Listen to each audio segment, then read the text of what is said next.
આગળ વાત કરી મહત્વના સમાચારની તો મહત્વપૂર્ણ સમાચાર સામે આવી રહ્યા છે। ગીર સોમનાથથી પોલીસ કર્મીને ટક્કર મારી ટ્રક ચાલક ફરાર થઈ ગયો છે। ઉનાના જે રીતે માહિતી સામે આવી છે, ગીર સોમનાથથી પોલીસ કર્મીને ટક્કર મારીને ટ્રક ચાલક ફરાર થઈ ગયો છે। ઉનાના પીએસઆઈ સહિત પોલીસ કર્મીને ટક્કર મારી છે ટ્રક ચાલકે અને તે ફરાર થઈ ગયો છે।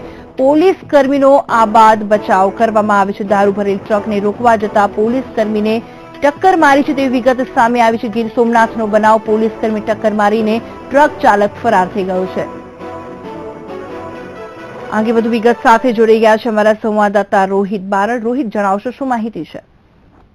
ખાસ કરીને જો ભૂમિ વાત કરવામાં આવે તો જયારે ઉના ચેકપોસ્ટ ઉપરથી માંડવી જે ચેકપોસ્ટ આવી છે ત્યાંથી દીવ અને બંને વચ્ચે 500 મીટરનો ગેપ છે, ત્યાંથી દીવની અંદરથી દારૂ ભરેલો આખો ટ્રક આવતો હતો। ત્યારે જયારે ભૂરાભાઈ નામનો પોલીસ કોન્સ્ટેબલ છે તેના દ્વારા ટ્રકને રોકવાનો પ્રયત્ન કરવામાં આવ્યો, પણ ટ્રક ચાલકે તેને ઠોકર મારી અને ટ્રક લઈને છે।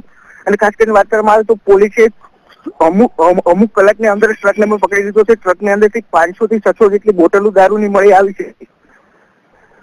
આભાર રોહિત, માહિતી આપવા માટે।